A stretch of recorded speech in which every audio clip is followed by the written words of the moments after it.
Alors moi, j'ai rien là, mais on va faire comme ça. Ok.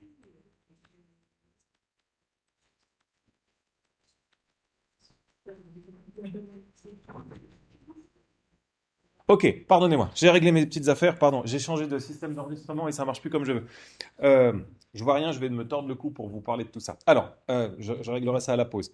Donc, les descriptions euh, définies. La théorie de Russell, qui, comme je vous disais, a une importance cruciale pour la suite, elle porte sur des expressions du type le père de Julie, au départ. D'accord? Vous vous souvenez que pour Frege, donc quand Frege développe sa théorie du sens et de la référence, il considère les expressions comme Sherlock Holmes ou comme le père de Julie comme des noms. Et la première chose, la chose cruciale que Russell va dire, c'est attention, ces choses-là, elles ont la forme de noms, mais il faut bien distinguer les vrais noms, ce que Russell va appeler les authentiques noms propres, des descriptions définies. La première thèse de Russell, c'est de dire le père de Julie, c'est pas un nom, ça fonctionne comme un nom, mais c'est pas un nom. Pourquoi? euh, Oh, est-ce que c'est pénible? Je vais finir avec un torticolis, je crois. Le... Donc, ça, c'est ce qu'on appelle la grammaire de surface de la phrase en question. D'accord? Le père de Julie, on met ça à la place du nom, et le prédicat chante, ça nous donne une phrase complète. Russell dit le père de Julie, c'est pas un nom, c'est ce qu'il appelle une description définie. Quelle est la différence entre un nom et une description définie? euh, Eh ben, il va analyser la description définie de la manière suivante. Qu'est-ce que dit le père de Julie? C'est pas en train de référer à un individu, ça dit qu'il y a au moins un individu et au plus un individu qui est le père de Julie. Ok? Et la phrase ensuite nous dit que cet individu chante. Donc la phrase, la forme de cette phrase, c'est celle que vous avez là, qui a l'air un peu complexe. Si on la met euh, sous forme logique, donc la traduction que vous auriez donnée de cette phrase avant Russell, le père de Julie chante, normalement vous auriez écrit F pour chante, en logique des prédicats standards, et vous auriez dit ah mais le père de Julie c'est un nom, et nous on sait qu'on traduit les noms par des constantes en logique des prédicats. Donc vous auriez mis F de A. Ça c'est la traduction avant Russell. Ça c'est la traduction après Russell. D'accord? Il faut dire merci Russell. Bien simplifier les choses. Mais vous allez voir que grâce à cette traduction, eh ben, on a beaucoup d'avantages, principalement un avantage métaphysique dont on a déjà parlé la dernière fois. Alors essayons de voir un petit peu ce que c'est en train de dire. Pour ceux qui n'ont pas du tout fait de logique, vous pouvez juste, c'est bien que vous appreniez à vous exercer à lire ça, mais vous avez l'essentiel qui est là. Ok? Quand vous avez le père de Julie, ce que ça dit, c'est il existe au moins un et au plus un individu tel que cet individu. Blablabla. Ok? Ça, c'est la manière dont on traduit le père de Julie. Euh, Tel que cet individu est le père de Julie. Pardon. Donc le père de Julie, ça veut dire il existe exactement un individu tel qu'il est le père de Julie. C'est comme ça qu'il faut traduire. Alors, on essaye de comprendre la traduction logique et on voit ensuite les avantages. Il existe au moins un x tel que, donc là on a déjà grâce au quantificateur existentiel au moins un, tel que cet individu est le père de Julie. Okay, donc là on a au moins un individu qui existe et qui est le père de Julie. Maintenant on veut qu'il y en ait au plus un, parce que c'est une description définie. Une description définie, ça attrape un et un seul individu. Donc notre problème maintenant, c'est d'exprimer logiquement l'unicité. Pourquoi il n'y en a qu'un et il y en a pas, il ne pourrait pas y en avoir deux? Et bien pour ça, la petite subtilité introduite par Russell, c'est de dire, ben, on va dire pour n'importe quel autre individu, si cet individu est le père de Julie, hein, P c'est être le père de Julie, alors cet autre individu va être identique au premier, à savoir au père de Julie. D'accord? Donc Julie, elle peut avoir qu'un seul père, parce que pour tout individu qui est le père de Julie, ben, il sera identique au premier individu qui est le père de Julie. Ça vous assure qu'il y en a forcément un. Et c'est comme ça, toujours en logique, là c'est vraiment un point de logique plus que de philo du langage, c'est comme ça, systématiquement, en logique, que vous exprimez un nombre strict, c'est-à-dire vous avez le quantificateur existentiel qui vous dit au moins 1, et si vous voulez faire au plus 1, vous dites n'importe quel autre, il est identique au premier. Ça vous donne 1. Puis après, en jouant avec ça, vous pouvez dire 2 exactement, etc. Alors, ça c'est la cuisine logique. Ce qui nous importe, c'est l'analyse que donne Russell de ces descriptions définies. Grâce à cette analyse-là, Russell dit, eh ben, on va pouvoir s'éviter, ça c'est la traduction de toute la phrase, hein, j'ai juste rajouté à la fin, et cet individu chante, ça va nous permettre de traiter des phrases compliquées. L'exemple favori de Russell, c'est le roi de France est chauve, et de comprendre les valeurs de vérité de ces phrases. Quelle est la structure profonde de cette phrase? Donc, La même chose, si vous êtes avant Russell, vous dites, ah ben, cette phrase c'est facile, le roi de France c'est un nom, être chauve c'est un prédicat, ça c'est ce que dit la phrase. Russell dit non, c'est pas du tout la structure de la phrase. La structure profonde de cette phrase, c'est il y a un et un seul individu qui est le roi de France et qui est chauve. Autrement dit, quand vous dites le roi de France est chauve, vous faites deux affirmations, d'accord? Vous faites une première affirmation qui dit il y a un individu qui est le roi de France et vous faites une deuxième affirmation qui dit cet individu est chauve. Donc vous avez deux façons de dire quelque chose de faux. Vous dites quelque chose de faux s'il n'y a pas d'individu qui est le roi de France, et vous dites aussi quelque chose de faux s'il y a un individu qui est le roi de France, mais qui n'est pas chauve. D'accord? Vous énoncez une conjonction quand vous dites le roi de France est chauve. Ça n'a pas l'air d'être une conjonction, mais en réalité, ça en est une. Hein, c'est ce que vous voyez ici. Il y a au moins un individu tel qu'il est le roi de France, et il y en a exactement un pour tout autre individu qui est le roi de France, alors il est identique au premier. Ça, c'est notre. Le roi de France, description définie, et par ailleurs, cet individu est chauve. Okay. Donc, deux façons pour vous de vous tromper quand vous dites ça. Est-ce que cette phrase est vraie ou fausse? Aujourd'hui, eh ben, cette phrase, elle est fausse. Pourquoi? Parce qu'il n'y a pas de roi de France. D'accord? Et ça, vous voyez, ça a l'air, en un sens, c'est trivial, ça semble évident une fois que vous avez adopté la théorie russellienne des descriptions définies, mais souvenez-vous de notre paradoxe initial. Notre paradoxe initial, c'est le roi de France, ça a l'air d'être un nom. Un nom, forcément, ça nomme quelque chose. Donc, si le roi de France nomme quelque chose, c'est qu'il y a un roi de France. Comment est-ce qu'un nom peut parler d'un roi de France s'il n'y a pas de roi de France? D'accord? Donc, vous aviez deux solutions à l'époque avant Russell. Vous aviez la solution de Meinong qui disait oui, oui, il y a un roi de France, il existe, il ne subsiste pas, il est là dans un monde parallèle. Russell dit mon Dieu, tu as complètement oublié, Alexius, ton sens robuste de la réalité. Quand on fait de la logique, il ne faut pas tricher sur ce qui est réel. Il n'y a clairement pas de roi de France. On ne va pas commencer à postuler des choses qui existent mais ne subsistent pas. Ça, c'était la première alternative avant Russell. L'autre alternative, c'était Frege qui disait ah ben c'est facile. Le roi de France, c'est un nom, mais c'est juste un nom qui nomme pas. Il y a des noms qui sont vides. Et là, Russell s'étrangle encore. Il dit mais si c'est un nom, ça nomme quelque chose. Par définition, un nom, ça nomme quelque chose. Moi, je veux aucune de ces deux choses. Quelle est ma solution? Eh bien, le roi de France, c'est pas un nom. Okay, c'est une description définie. Ça dit il y a un seul individu qui est le roi de France. Et par ailleurs, après, on continue la phrase en disant et cet individu est chauve. Okay. Donc ça, c'est en 5 minutes le rappel de la théorie russellienne des descriptions définies. Est-ce qu'elle est parfaitement limpide pour vous ou est-ce qu'il y a des doutes qui subsistent? À la fois la motivation et le contenu. Lucas. Oui, j'aurais juste une question par rapport à la formulation logique. Est-ce qu'on ne peut pas utiliser le quantificateur avec le point d'exclamation pour rendre ça plus simple ou... Oui, vous trouvez ça des fois, mais c'est le quantificateur avec le point d'exclamation, c'est juste une abréviation de ça, hein, au départ. Donc des fois, vous trouvez plusieurs choses. Vous trouvez parfois le iota, vous trouvez parfois il existe comme ça, il existe comme ça. Bref, tout ça c'est pour dire il y a un et un seul, mais c'est juste une abréviation de ça. Hein. Mais oui, vous pouvez faire ça. Est-ce que vous avez d'autres questions sur tout ça, Jean? C'est pas vraiment là-dessus, mais c'est plus sur l'existence Russell. Donc, je pose la question maintenant. Ouais. Oui, allez-y, allez-y. Parce que du coup, si j'ai bien compris, exister, ça veut dire, par exemple, si on dit X existe, ça veut dire que les propriétés de X sont exemplifiées. Ouais. C'est juste. Mais par exemple, si moi je dis Jean existe, voudrait dire que la somme de toutes les propriétés reconnues dans le nom Jean sont exemplifiées. Oui. Et puis en fait, moi, la question que je me posais, c'est, mais si moi j'ai envie de croire que si on enlève toutes les propriétés de Jean, qui reste un genre de substrat, même si c'est en fait, mais qui lui aussi est Jean, hein, comment ça va être Russell, ça ou pas? Non, donc il y a une conséquence immédiate, souvenez-vous de la théorie de Russell, c'est que vous ne pouvez pas utiliser le terme existe après un nom, un vrai nom. Okay. Donc Russell vous dirait, soit Jean c'est un nom, soit c'est pas un nom. Si Jean c'est un nom, alors vous ne pouvez pas dire Jean existe. Mais vous inquiétez pas, vous pouvez dire que Jean existe, parce que Jean en réalité c'est pas un nom, c'est une description déguisée. Okay. Ça c'est pas le roi de France. Vous voyez bien que c'est pas une description déguisée, c'est une description pas déguisée, ok? Et ça prétend pas être un nom quand vous le voyez, c'est pas comme un nom propre, c'est pas comme Jean justement, ok? Donc ça c'est une description franche du collier qui vous dit, ok, moi je fais une description et Russell dit c'est comme ça qu'on traite les descriptions.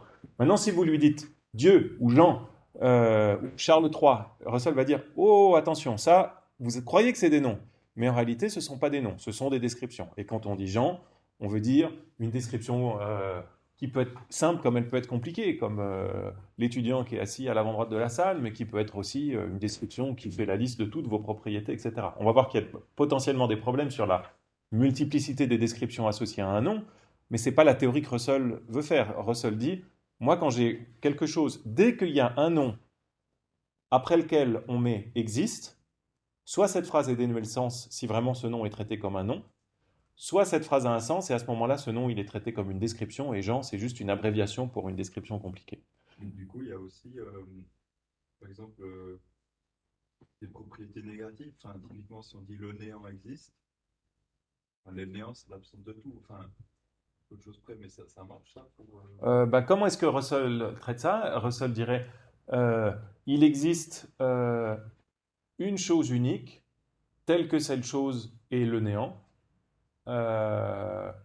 Et puis vous évaluez la vérité de cette phrase après. Donc, et le néant, il faut dire ce que vous voulez dire, parce que là-dessus, il y a un petit peu une question de qu'est-ce qu'on veut dire quand on dit le néant. Carnap dira qu'il n'y a pas, finalement, c'est des choses c'est des expressions qui vite perdent leur sens, mais c'est la manière dont on doit traiter ça. Si vous traitez le néant comme un nom, Russell dit à ce moment-là, vous pouvez, c'est même pas parce que c'est même pas parce que c'est paradoxal de dire le néant existe que la phrase est dénuée de sens. C'est juste que vous pouvez pas dire un nom existe pour Russell. Ça veut rien dire. L'existence, c'est pas une propriété d'objet, c'est toujours une propriété d'une description. Okay. Il dit les propriétés de telle chose sont satisfaites. Donc vous nous donnez la liste des propriétés que vous associez au néant. Par exemple, je sais pas quoi, n'est pas rouge, n'est pas grand, n'est pas petit, etc. J'arrive tout de suite. Vous vérifiez si elles sont satisfaites par quelque chose. Si elles sont satisfaites par rien du tout, vous concluez que la phrase est fausse. Puis s'il y a un truc qui satisfait toutes les propriétés propres au néant, vous dites ah ouais, à ce moment-là, le néant existe. C'est le traitement qu'il a. Alors, on va voir que on va voir les problèmes, mais pour l'instant, on n'est pas dans les problèmes. Faut voir les avantages de la théorie, d'accord? Les avantages de la théorie. Souvenez-vous juste ces trois choses. Qu'est-ce que vous faites des noms? Soit vous acceptez avec Frege que les noms nomment pas, soit vous acceptez avec Meinong que les noms peuvent nommer des choses qui n'existent pas, qui ne subsistent pas dans la terminologie de Meinong, soit vous avez la solution de Russell. Pour l'instant, vous avez ces trois choses sur la table. Vous n'y avez pas mis une solution. La solution de Russell, elle est quand même très, elle est très belle. C'est plus parce que j'ai regardé la rediffusion du cours là hier, et puis justement j'ai un peu des questions par rapport à ça. Ouais. Mais pareillement, pardon, c'est un peu une question qui sont venues, mais si on dit cela n'existe pas, ouais. Ben, lui il disait que ça n'a aucun sens. Parce que cela, c'est le seul vrai nom propre pour Russell. Mais typiquement, si on parle d'une illusion comme d'un mirage, si on a envie de dire ce mirage-là, ça n'existe pas, qu'est-ce qui se passe en fait? Enfin, ça c'est. Russell dirait que si vous pouvez cette phrase, du point de vue du langage, ça n'existe pas, mais ça n'a pas de sens. Mais il aurait plein de manières de vous dire qu'est-ce que vous êtes en train de dire là. Vous êtes en train de désigner un objet que pour Russell, bon, je ne vous ai pas parlé de sa philo de l'esprit, vous aurez un cours l'année prochaine sur Russell. Mais Russell dirait, cela à ce moment-là, ça peut désigner ce qu'il appelle un sense data, une entité mentale qui dépend de mon mental. C'est pas que ça n'existe pas, c'est qu'elle existe, qu'elle dépend de ma perception. C'est ça, c'est en gros les idées de Berkeley, hein, c'est la même chose. Et c'est ça que vous désignez quand vous parlez de ça. Okay. Vous pouvez très bien dire ceci pour Russell, pas pour Wittgenstein. Pour Russell, vous pouvez très bien dire ceci pour désigner un objet privé. Okay. Je ferme les yeux, je vois quelque chose, je dis ah ceci. Wittgenstein va dire c'est pas possible, le langage c'est par nature publique. Si vous êtes le seul à voir ça, ceci ça veut rien dire, ça pas. Pour Russell ça c'est pas vraiment un problème ça. Hein. Mais par contre vous pouvez pas dire après existe parce que c'est un nom. Vous pouvez dire ceci est rouge, aucun problème. Ce que vous dites quand vous dites ceci est rouge, c'est ce truc que j'hallucine est rouge. Okay. Mais ceci existe, à ce moment-là ça veut plus rien dire. Hein. Enfin ça veut jamais rien dire. Excusez-moi Fabien. Ça revient là-dessus ma question, mais si je dis ceci existe en montrant la caméra, ça joue pas selon Russell ou... Ça joue pas. Non, ça joue pas parce que ceci c'est un nom propre. Vous pouvez dire la caméra existe. Et là ce que vous dites c'est il existe à une seule entité qui est telle que c'est une caméra dans la salle B200, je sais pas quoi. Et ça existe. Mais ceci existe à strictement parler, c'est pas quelque chose qui marche. Et souvenez-vous de la longue tradition d'où ça vient. Et ça commence avec Hume. C'est pour ça que je vous ai rappelé ça la dernière fois. L'existence c'est une propriété bizarre au départ. Hein, c'est pas comme la couleur, la forme, le poids ou n'importe quoi. C'est pas si vous Russell, il vient de cette tradition-là, hein, de dire cette caméra, elle est noire, elle est brinque-ballante, elle a plein de propriétés. Est-ce qu'en plus de ça, elle a la propriété d'exister? Et là, Hume dit non, moi je la vois pas en plus la propriété d'exister. Donc ceci existe. Si vous analysez ça comme ceci, c'est ce truc-là, puis on lui attribue une propriété d'existence, faut que vous soyez prêt à dire un peu plus ce que c'est que cette propriété d'existence. Et Russell, il est dans la tradition qui pense que il n'y a pas de telle propriété. Hein. Ça ne veut pas dire que c'est le seul, qu'il a gagné. En gros, la sociologie de la philosophie sur ces questions-là, c'est une grande majorité de philosophes sont plutôt dans cette idée que l'existence n'est pas un prédicat ou une propriété, donc sont plutôt du côté de Hume, Kant, Russell sur ces questions-là, Quine, mais il y a encore des philosophes néo-mainongiens et encore d'autres théories de l'existence dont on a parlé en métaphysique et dont on reparlera hein, pour ceux qui ont passionné. Oui, Mathéo. Une grande motivation de la théorie de c'est d'éviter les êtres comme les licornes, le Père Noël, Dieu. Mais je ne vois pas en quoi le fait d'introduire des propriétés comme assez folles comme l'omniscience ou comme être infiniment puissant est moins problématique dans l'ontologie que d'introduire les êtres qui auraient ces propriétés. Oui, c'est une très bonne question. Donc la question, si je la rephrase, si je la reformule, c'est de dire, vous voulez vous débarrasser de Dieu, mais à la place, vous substituez la propriété être tout-puissant. Et vous dites, quand je dis Dieu existe ou quand je dis Dieu n'existe pas, tout ce que je suis en train de dire, c'est la propriété être tout-puissant n'est pas satisfaite. Donc vous acceptez la propriété d'être tout-puissant, même si vous dites qu'elle n'est pas satisfaite, vous acceptez quand même cette propriété bizarre. Donc ça, c'est un coup pour la théorie qui peut être compensé de différentes façons, enfin pas totalement compensé.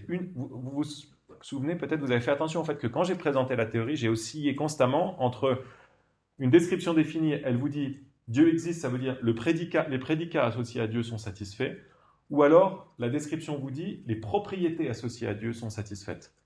Et là-dessus, j'ai complètement louvoyé, et je l'ai fait exprès parce que c'est ce que Russell fait lui-même en plusieurs endroits, et c'est ce que les partisans de la théorie de Russell font en partie pour laisser ouvertes les deux options. Quelle est la différence entre les prédicats et les propriétés? La même différence, en gros, qu'entre les propositions et les états de choses. Les prédicats, c'est au niveau de la représentation, les propriétés, c'est au niveau du monde. D'accord? Donc, si vous voulez la chose la plus économique possible, vous dites juste, on a des prédicats, on a le prédicat de toute puissance, on a le prédicat d'infinie bonté, on les comprend, ces prédicats-là, c'est juste des choses qui sont au niveau des représentations, puis on va voir dans le monde, voir s'il y a quelque chose qui satisfait ces prédicats, comme on dit. À ce moment-là, vous évitez les propriétés qui vous gênent. Il y a d'autres problèmes qui apparaissent à ce moment-là, mais c'est en moins vite. Est-ce qu'on est tous bons sur Russell et la théorie des descriptions? Sûr? Oui? Oui. Ah. Alors. Ah.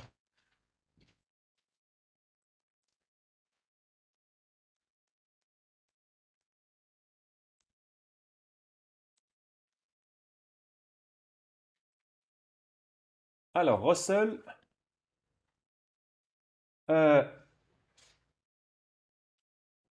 on l'a vu en fin de séance dernière, n'accepte pas la théorie frégéenne du sens. Il ne pense pas que les descriptions aient un sens qui soit distinct de leur référence. Et la question qui se pose maintenant, c'est comment est-ce que Russell va traiter des énigmes de Frege, et en particulier de la première énigme de Frege, qui était de savoir pourquoi certains énoncés d'identité, comme l'étoile du soir est identique à l'étoile du matin, sont informatifs, nous apprennent quelque chose, alors que d'autres énoncés d'identité, comme l'étoile du soir est identique à l'étoile du matin, nous apprennent rien du tout. La réponse de Frege, c'était de dire « Ah, parce que le sens de ces expressions est distinct. » Et vous aviez comme devoir à faire de trouver, et je suis sûr que vous les avez tous fait, de trouver les solutions que Russell pouvait avancer pour traiter ces énoncés d'identité, plutôt pour répondre à la question de Russell. De Frege, comment est-ce que Russell va faire pour expliquer que certains énoncés d'identité sont informatifs et d'autres pas?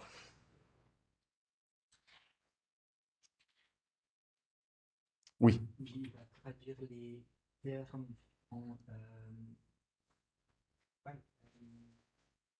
en description définie, et va remarquer que des fois on met 2 fois la même description définie, on n'apprend rien, et des fois on met 2 descriptions définies différentes, et en fait on va apprendre que ces 2 descriptions définies en fait réfèrent à la même chose. Très bien. C'est un des autres avantages de cette théorie de description définie, c'est que vous allez avoir une solution au paradoxe de l'identité de Frege qui vient assez naturellement de la manière dont vient de suggérer Mathéo. Donc, Russell ne traite pas explicitement de ce problème-là, mais sa théorie permet d'y répondre. Alors, qu'est-ce qu'on fait avec les énoncés d'identité?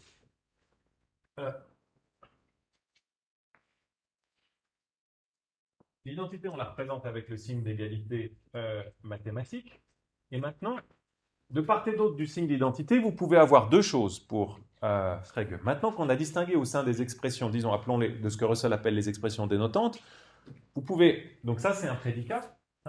Prédicat, ça prend deux noms pour faire une phrase. Mais maintenant, on a vu que dans ce qu'on appelle les noms, il y a soit vraiment les noms, soit les descriptions définies. D'accord? Donc pour faire une phrase complète avec le signe d'identité, soit vous pouvez flanquer l'identité de deux noms. Souvenez-vous, A et B en logique par convention, c'est juste des constantes. Donc ça, c'est des noms. Soit vous pouvez flanquer votre signe d'identité de deux expressions définies. La formule complexe, il existe au moins un x tel que blablabla, tel que f de x, et puis encore une autre formule ici, il existe au moins un x et un seul blablabla tel que g de x. Donc ça, c'est les deux types d'expressions que vous pouvez mettre de part et d'autre de votre prédicat d'identité. Alors, pourquoi est-ce que ça va nous aider? Russell va dire, à partir du moment où vous avez deux noms de part et d'autre du signe d'identité, les énoncés vont être triviaux. Tous les énoncés du type A est identique à B sont des énoncés triviaux qui nous apprennent rien du tout. Puis je vous donne une manifestation de ça. Souvenez-vous que les seuls noms propres pour Russell, c'est ceci, cela. Si je vous dis ceci est identique à cela, vous n'allez pas me dire « Waouh, merci, j'ai bien fait de venir aujourd'hui ». Ça ne vous apprend rien, d'accord? Donc, les noms, quand vous les mettez de part et d'autre des énoncés d'identité, c'est dire ceci est identique à ceci ou ceci est identique à cela, c'est la même chose, d'accord? Donc, ça nous apprend rien du tout. Mais là où on va avoir quelque chose,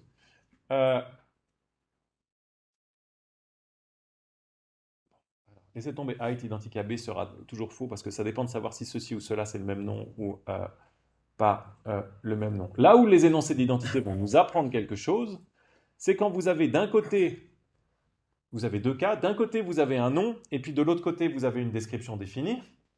Il y a une troisième configuration que je ne sais pas déjà, mais d'un côté vous avez un nom, puis de l'autre côté vous avez une description définie.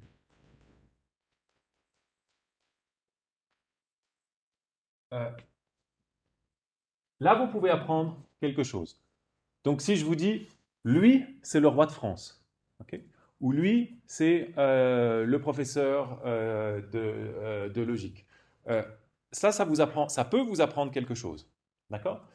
Et c'est bien un énoncé d'identité. Donc, la première chose, c'est lui, c'est le nom que vous avez là. Vous désignez quelque chose, donc là, par référence, c'est un vrai nom. Vous attrapez quelque chose, et ensuite, vous dites, cette chose-là, elle est identique à la seule personne qui satisfait une certaine propriété ou un certain prédicat pour éviter les propriétés qu'on peut ne pas vouloir.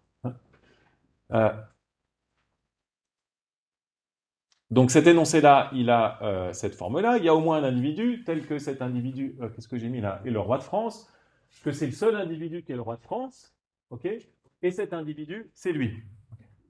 Donc vous identifiez un individu que vous nommez à l'individu auquel réfère une description. Ça peut vous apprendre quelque chose.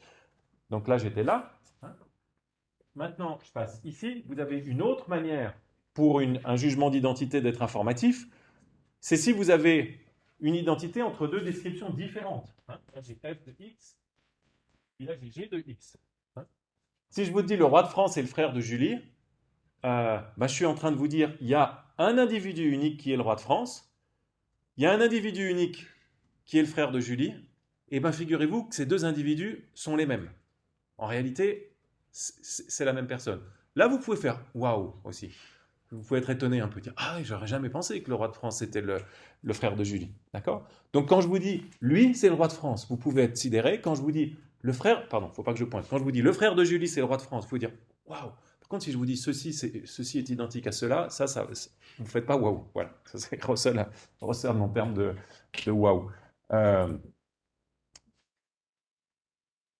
Donc avec la théorie russellienne des descriptions, vous avez le beurre et l'argent du beurre, parce que vous avez non seulement la possibilité d'éviter le dilemme soit Frege, soit Meinong au sujet des noms, et vous avez en plus une solution sur le caractère informatif des énoncés d'identité qui vous évite de postuler ces notions de sens frégéen que d'aucuns considèrent comme assez énigmatiques. Qu'est-ce que c'est que le sens qui est associé à des termes? Qu'est-ce que c'est que ce mode de dénotation de la référence dont parle Frege?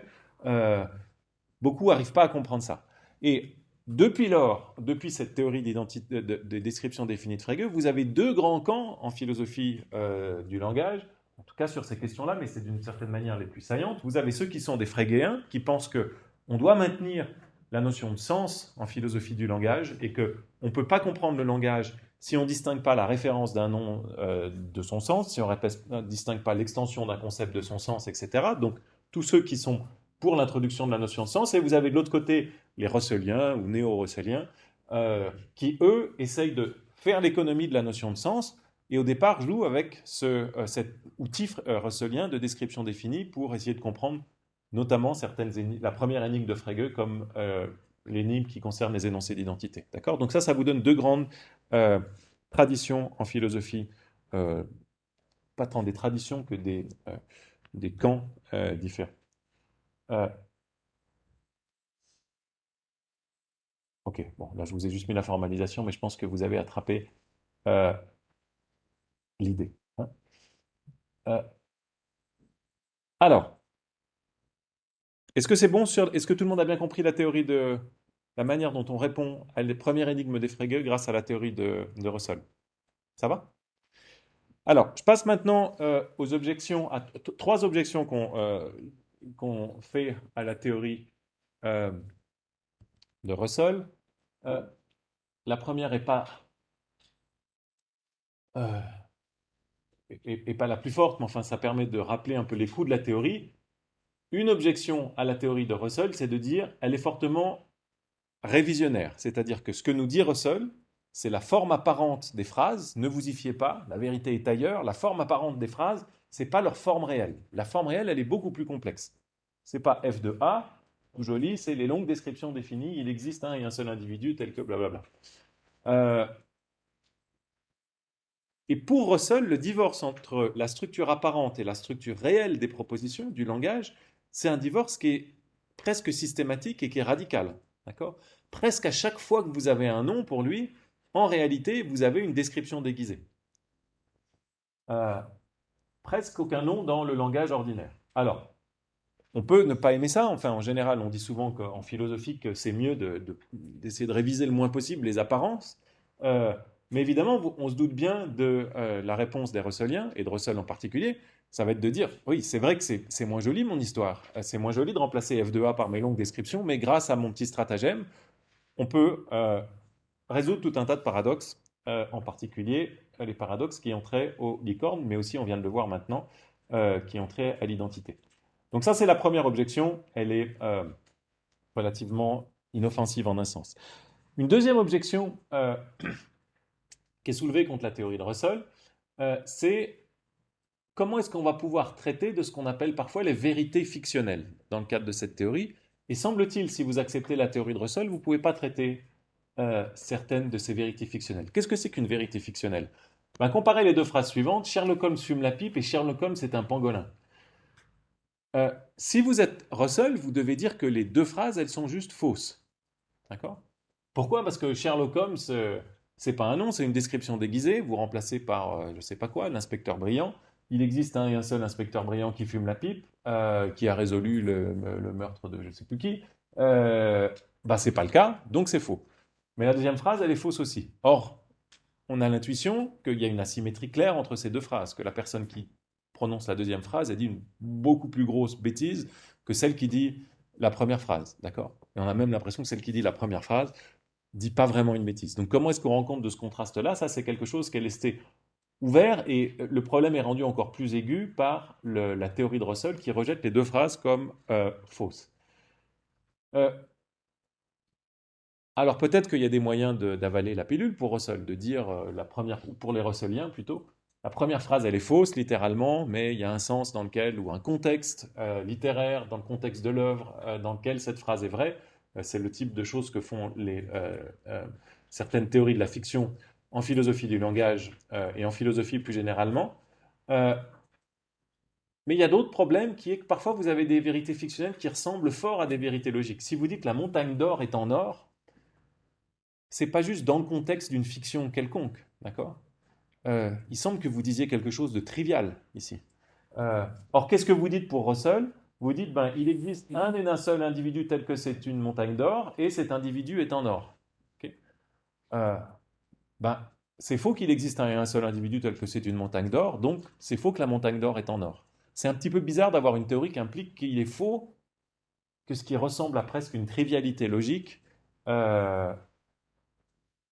qui en compte de... ouais. Très bizarre d'avoir une théorie qui semble contredire ce qui semble être une vérité logique. Donc, ça c'est première... Oui, les gars? Oui, mais je voulais juste savoir si, pour le cas de la montagne d'or, Russell, il ne pourrait pas juste dire, ben oui, bravo, vous venez de créer une tautologie, mais c'est quand même faux parce qu'il n'y a pas de montagne d'or et que ça permettrait de rendre compte de la trivialité de la phrase. Oui, mais c'est quoi que vous appelez une tautologie? Bah, quand dire que la montagne d'or est en or, c'est il se répète et qui est forcément vrai, c'est comme dire. Voilà, c'est ça le problème, c'est forcément vrai une tautologie. Donc vous pouvez pas accepter d'un autre côté. euh, j'ai une tautologie qui est forcément vraie, dire ouais, pas de problème, elle est fausse. Non. Ah, ouais.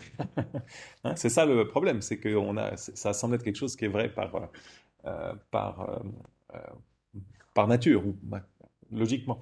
Euh, donc ça ouvre un grand chapitre de discussion qui est presque un peu quelque chose à part en philosophie du langage, comment on traite des vérités fictionnelles.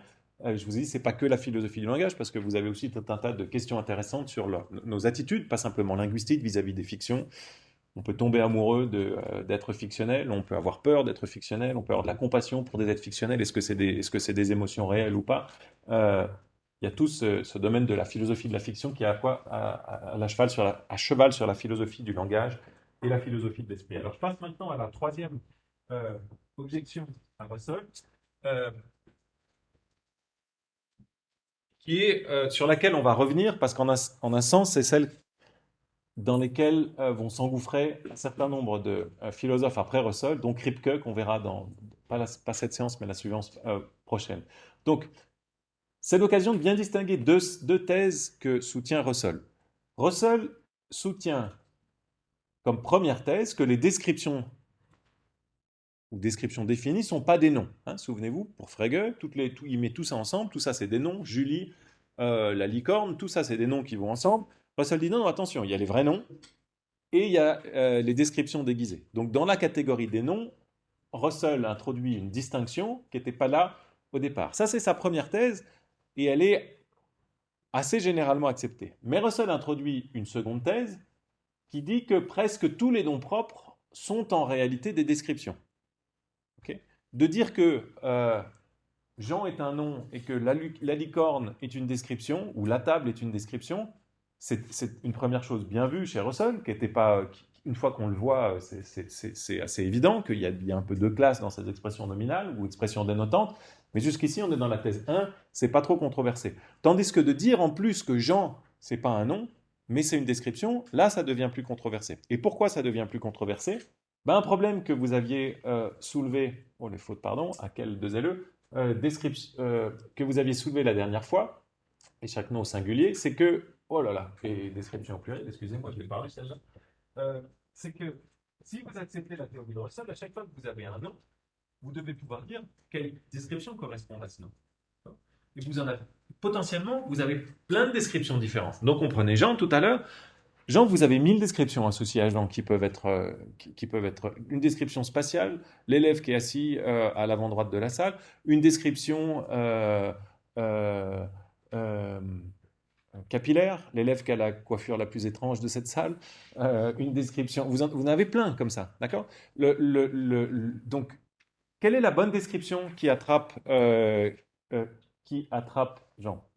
L'exemple qui est souvent avancé par ça, plutôt que Jean, c'est Aristote. Aristote, Russell dit c'est pas un nom, ok, mais alors c'est quoi la description associée à Aristote? Le précepteur d'Alexandre le Grand, le meilleur élève de Platon, l'inventeur de l'idémorphisme, l'auteur de l'éthique à Nicomaque, le philosophe préféré de Thomas d'Aquin, etc., etc. Tout ça, c'est des descriptions définies qui sont associées à Aristote et qui attrapent toujours Aristote, ok? Mais c'est laquelle, la bonne? Et là-dessus, vous avez un dilemme. Soit vous dites que Aristote, ça correspond à plusieurs de ces descriptions définies, Mais ce que vous dites à ce moment-là, c'est que Aristote, ce n'est pas un nom, mais c'est plusieurs noms. D'accord? Donc il y a Aristote qui est identique à la description, le précepteur d'Alexandre le Grand. Vous avez aussi Aristote qui est identique à la description, le meilleur élève de Platon, et ainsi de suite. Ok. Euh, donc vous avez une ambiguïté inattendue, vous avez cette expression linguistique Aristote qui vous semble être un seul nom, mais Russell vous dit, ah non, en fait, c'est une série de noms infinis qui correspond à une infinité, potentiellement une infinité, en tout cas un très grand nombre de descriptions, et ça paraît très étrange. Soit vous dites, non, non, Aristote, c'est bien un seul nom, et ça correspond à une seule description définie. Mais à ce moment-là, vous vous heurtez à la question de savoir laquelle. Hein. Vous en avez plein, là, c'est laquelle la description qui correspond à Aristote. Hein. Et ça, c'est ce qui va conduire, en deux mots, mais des philosophes comme Frege, et certains d'entre vous avaient posé la question lors du précédent, de dire non, mais cette idée que les noms propres sont des descriptions, ça nous fait perdre ce qui est propre à un nom propre, à savoir que le nom propre, il attrape son objet sans le décrire. D'accord ? Et en gros, vous allez avoir les théories de la référence directe, qui reviennent en force après avec Kripke, qui vont dire très bien, les descriptions réfinies de Russell, c'est la première thèse, on l'accepte, nous, c'est pas impossible. Mais par contre, la généralisation de cette thèse à la quasi-totalité des noms, ça marche pas. Parce que pour nous, les noms, ils attrapent leurs objets sans les décrire. Si vous dites que les noms sont des descriptions définies, vous vous heurtez à ces grands problèmes de savoir quelles sont les bonnes descriptions, et Kripke va creuser tous ces problèmes pour montrer qu'en fait, la théorie dite descriptive des noms se heurte à une multitude d'objections compliquées, contraires aussi à la modalité dont je vous parlerai dans 2 semaines. Patricia.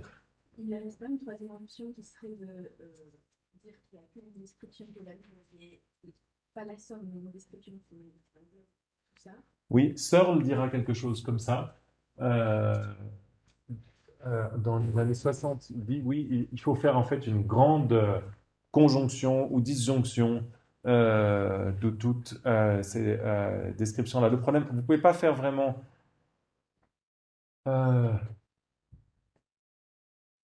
une conjonction parce que supposez qu'on dise Aristote, c'est le nom qui réfère à la conjonction de toute cette description-là. Et puis qu'on découvre que l'éthique à Nicomède, ce n'est pas Aristote qui l'avait écrite, mais c'était un collègue de l'époque qu'on avait. À ce moment-là, le nom Aristote, il cesse plus de référer à Aristote. D'accord ? Donc si vous mettez la conjonction, vous risquez vous demandez presque trop au nom en question. Et si vous mettez la disjonction, c'est pas dit que vous retombiez pas dans l'ambiguïté du nom, parce que vous dites le nom en question, il réfère à ça, ou ça, ou ça, ou ça, ou ça, et il semble qu'on retombe dans le même problème. Mais je veux pas, ça me semble un peu trop facile la réponse que je vous donne là. La piste de réflexion, elle est très bonne parce que c'est encore une fois, Searle a développé ça. Mais c'est repris. Peut-être quand on parlera de Kripke, je reviendrai là-dessus. Parce que Kripke prend la solution élaborée de Searle et dit mais ça marche pas non plus parce qu'on a des tas de problèmes qui ont trait à la nécessité, à la trivialité de certains jugements d'identité nécessaires. On reviendra là-dessus. Je veux pas trop anticiper, hein, mais c'est une bonne idée. Bien.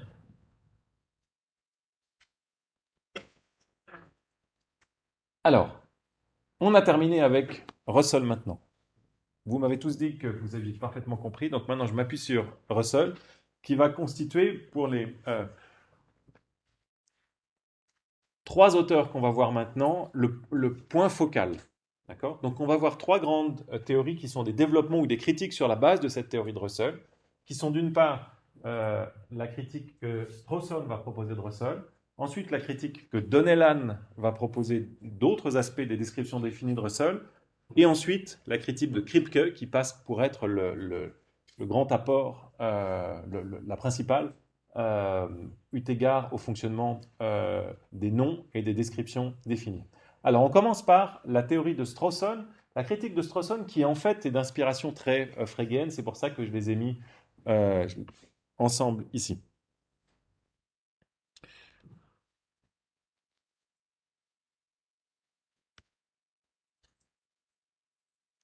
Alors pour Russell, quand vous dites la Terre est ronde, ça implique que vous disiez qu'il existe un individu unique qui est identique à la Terre. D'accord ?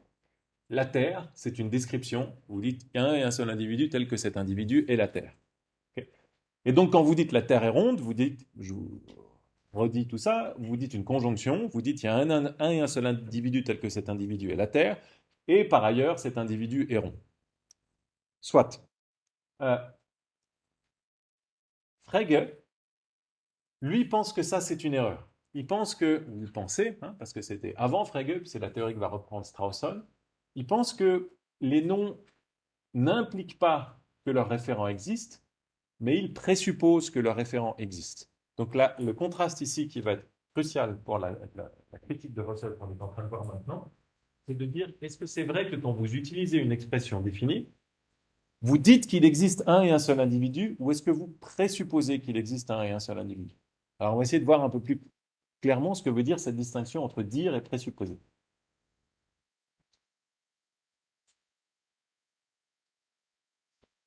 Frege a donné un test qui est très utile pour essayer de faire la distinction entre ce que dit une phrase et ce que présuppose une phrase, c'est de lui appliquer la négation. Si vous niez une phrase, vous êtes censé nier tout ce que dit la phrase. Tandis que si une des choses dont vous pensez qu'est dite dans la phrase est imperméable à la négation, à ce moment-là, vous pouvez penser que cette chose en réalité n'est pas dite par la phrase, mais est impliquée par la phrase. Impliquée dans le sens implicité, ici, présupposé, okay? Pas impliquée dans le sens logique. Alors voici l'argument original de Frege en 1892. Quand on énonce une assertion, on suppose toujours, sans le dire, que les noms propres et figurants, qu'ils soient simples ou composés, ont une référence. Regardez bien la phrase de Frege. Quand vous assertez quelque chose, vous utilisez un nom, vous supposez que le nom a une référence. Il y a des noms sans référence. Je suis Frege, moi je pense qu'il y a des noms sans référence. Mais quand on utilise ces noms, on suppose toujours que ces noms ont une référence. Quand donc on asserte Kepler mourut dans la misère, il est présupposé que le nom Kepler désigne quelque chose. Mais la pensée que le nom Kepler désigne un individu n'est pas pour autant contenue dans le sens de la proposition Kepler mourut dans la misère. Ça, c'est la thèse. Quel est l'argument pour la thèse? C'est l'argument de la négation que je viens de vous présenter en 2 mots. Si tel était le cas, la négation de cette proposition serait non pas Kepler mourut dans la misère, mais Kepler ne mourut pas dans la misère, ou le nom Kepler ne dénote rien. Bien plus, la présupposition que le nom Kepler désigne quelque chose vaut tout autant pour l'assertion Kepler mourut dans la misère que pour l'assertion opposée. Laissons tomber la deuxième phrase. Essayons de bien comprendre ça. Ce que dit Frege, c'est la chose suivante. Si quand vous dites Kepler mourut dans la misère, en utilisant Kepler, vous dites aussi il y a un individu qui est Kepler, maintenant vous niez cette phrase. Okay, vous dites il n'est pas le cas que Kepler n'est pas le cas que Kepler mourut dans la misère. Comment Russell traite ça? Vous dites il n'est pas le cas qu'il y ait un seul individu tel qu'il est Kepler et que cet individu mourut dans la misère. Okay, vous êtes en train de nier une négation. Il n'est pas le cas qu'il y a un seul individu tel que cet individu est Kepler et que cet individu mourut dans la misère. Ça, c'est ce qu'implique la théorie russellienne des descriptions définies. Qu'est-ce que c'est que la négation d'une conjonction? C'est juste l'affirmation de la négation des conjoints, mais vous transformez la conjonction en négation. Donc si vous dites qu'il n'est pas le cas que P et Q, c'est équivalent à non P ou non Q. Donc si vous dites qu'il n'est pas le cas qu'il y a un individu tel qu'il est Kepler et que cet individu mourut dans la misère, vous dites la même chose que il n'est pas le cas qu'il y a un individu qui est Kepler ou il n'est pas le cas que cet individu mourut dans la misère. Or, dit Frege, c'est clairement pas ce que vous faites. Quand vous dites Kepler ne mourut pas dans la misère, à aucun moment vous dites soit Kepler n'existe pas, soit Kepler ne mourut pas dans la misère. Okay, vous dites juste Kepler ne mourut pas dans la misère. C'est seulement la deuxième affirmation que vous êtes en train de faire. Ça, vous n'êtes pas en train de le dire. D'accord? Donc la conclusion de Frege, c'est de dire que Kepler existe, ce n'est pas contenu dans l'affirmation Kepler mourut dans la misère. C'est présupposé par l'affirmation en question. Si c'était contenu dans l'affirmation et si on l'a nié, alors la négation contiendrait l'idée que Kepler n'existe pas. Je vous le fais peut-être trop compliqué. Demandez juste c'est quoi la négation de la phrase Kepler mourut dans la misère. C'est Kepler ne mourut pas dans la misère. D'accord? Qu'est-ce que vous dites quand vous dites Kepler ne mourut pas dans la misère? Vous êtes juste en train de dire Kepler n'est pas mort dans la misère. Vous n'êtes pas en train de dire soit Kepler n'existe pas, soit il existe et il n'est pas mort dans la misère. Ça, c'est l'idée de Frege. C'est pas bien. C'est par rapport à l'équivalence logique en bas. Mhm. C'est mon P ou non finalement. Ouais.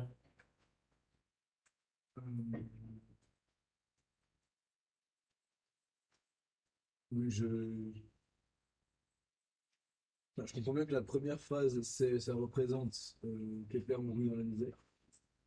Ou alors. En fait, non, je comprends pas pourquoi. Enfin, je sens bien que ça illustre bien, mais je comprends Alors. pas que ça illustre. Donc on a la phrase de départ Kepler mourut dans la misère.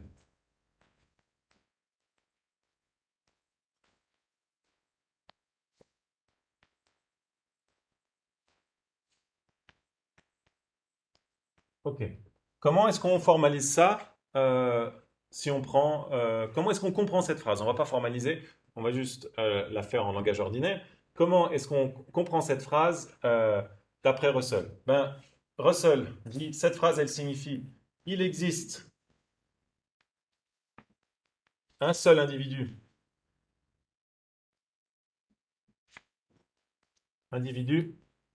qui est Kepler. On va utiliser le prédicat de Kepler pour faire plus simple, on verra que ça pose quelques problèmes. Et cet individu mourut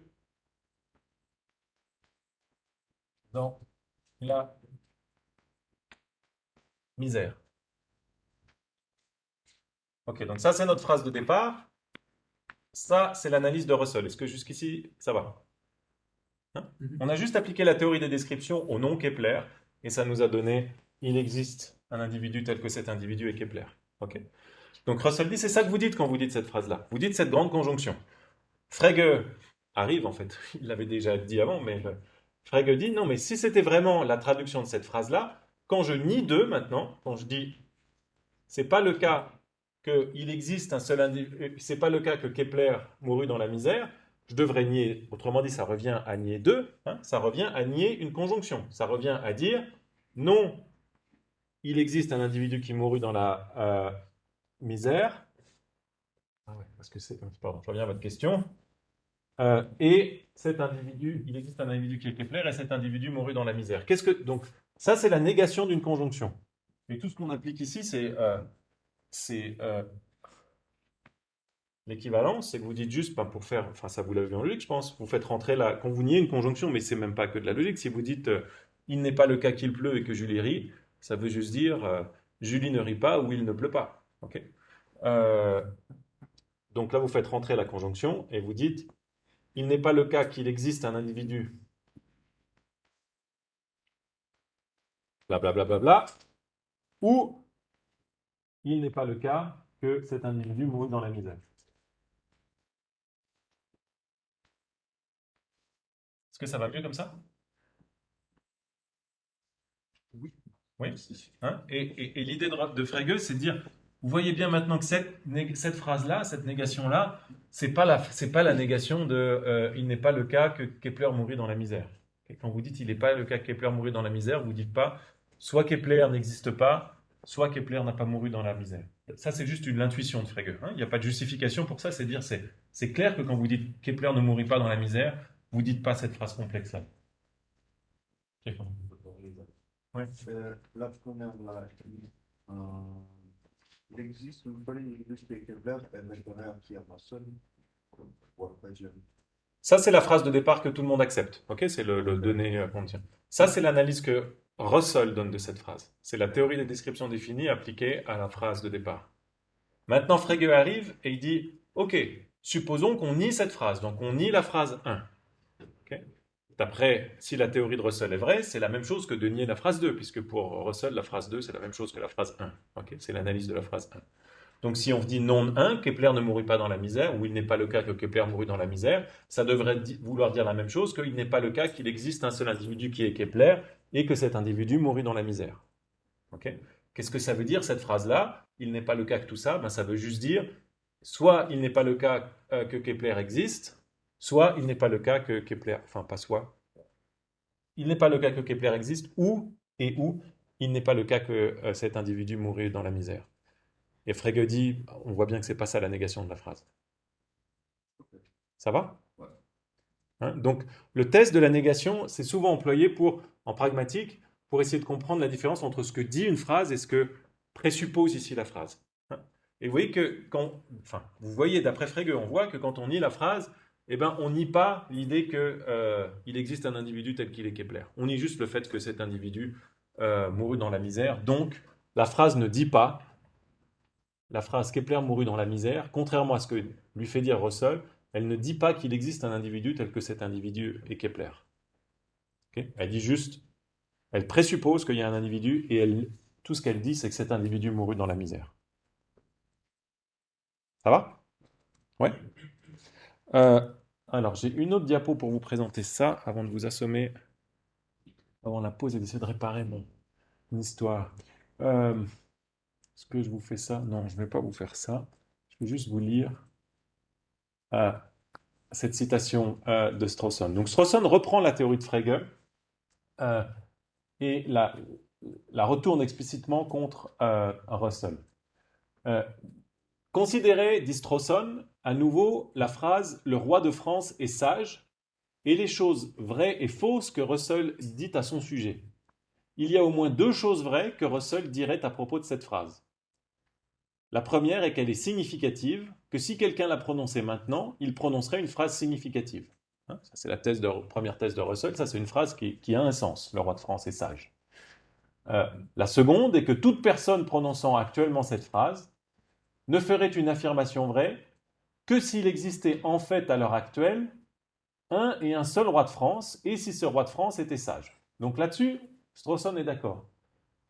Cette phrase a un sens, et la seule condition à laquelle cette phrase est vraie, c'est s'il existe un roi de France et si ce roi de France est sage.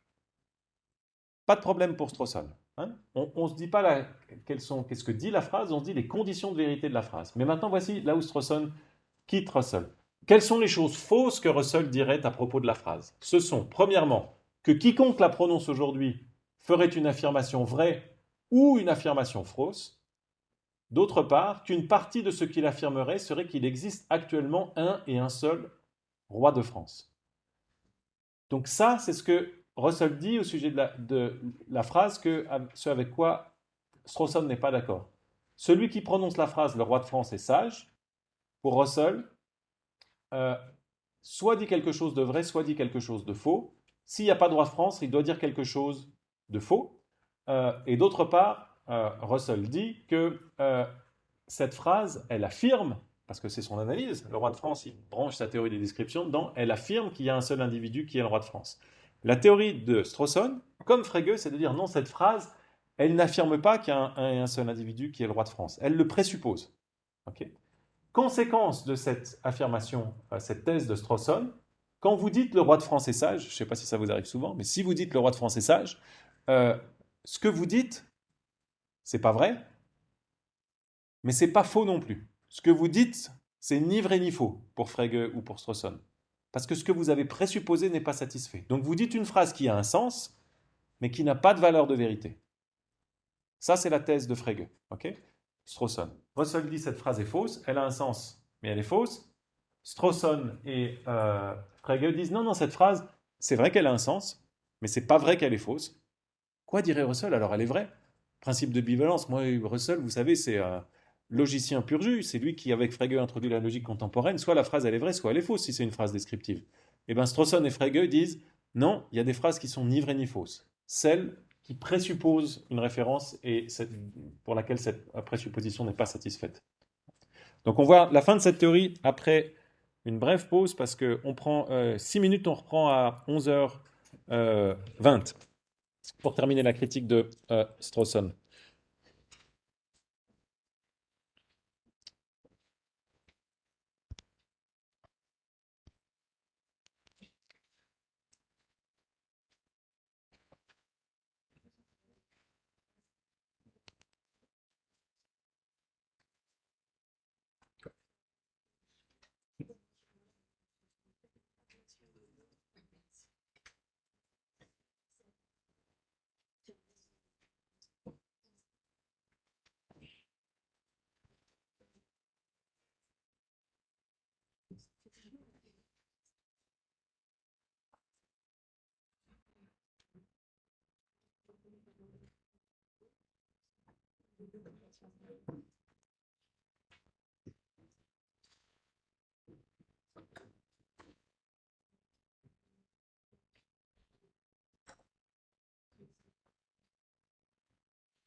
Bien, merci pour votre ponctualité. Donc, pour Russell, la France, la phrase « Le roi de France est sage », c'est une phrase qui a quelle valeur de vérité, vous allez me dire? Le roi de France est sage, c'est quoi comme valeur de vérité? Comment? Pour Russell. C'est faux. Pour Frege et Strawson? Ni vrai ni faux. C'est bien. Alors, voici la manière dont Strawson, donc il y a l'argument de Frege à l'aide de la négation, voici la manière dont Strawson argumente ici. Supposons en effet que quelqu'un vous dise, d'un air tout à fait sérieux, le roi de France est sage. Diriez-vous c'est faux? C'est là où je vous débranche, la vie. Diriez-vous c'est faux? Ça va aller? Je crois qu'il est certain que vous ne le feriez pas.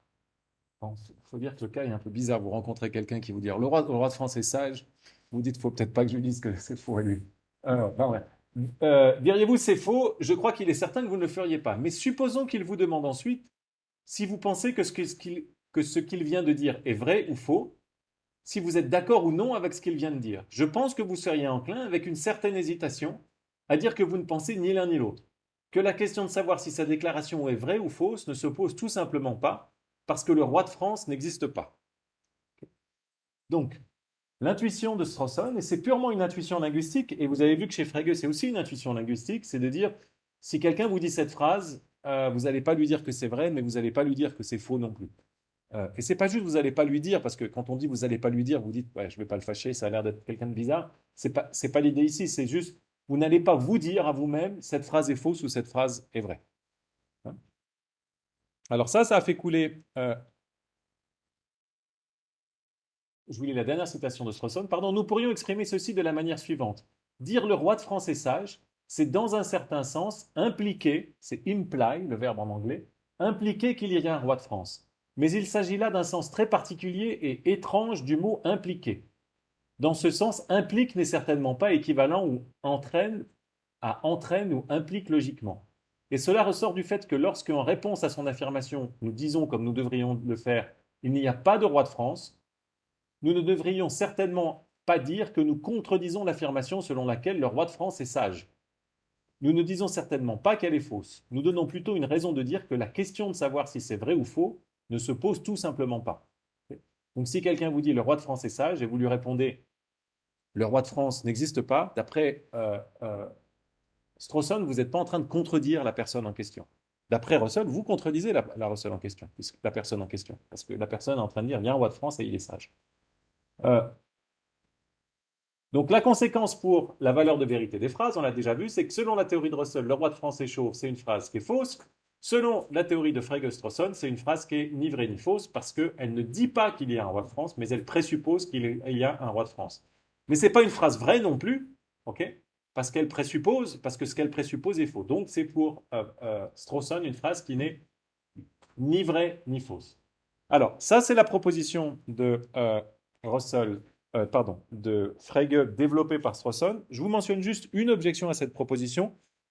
Le débat est resté un peu ouvert, mais il est devenu un débat linguistique, mais c'est important de le savoir parce que c'est un chapitre assez influent de l'histoire de la philosophie du langage, ce débat entre Russell et Strawson. Pardon, c'est pas là où je suis. Une objection à cette théorie qui a été présentée par Stephen Neal en 1990. Lui pense que Russell a complètement raison et que les intuitions strawsoniennes ou fregehennes ne sont pas du tout probantes. Et il s'appuie sur d'autres types de phrases. Il dit, regardez ma phrase ici, ma tante sort avec l'actuel roi de France. C'est vrai ou c'est faux?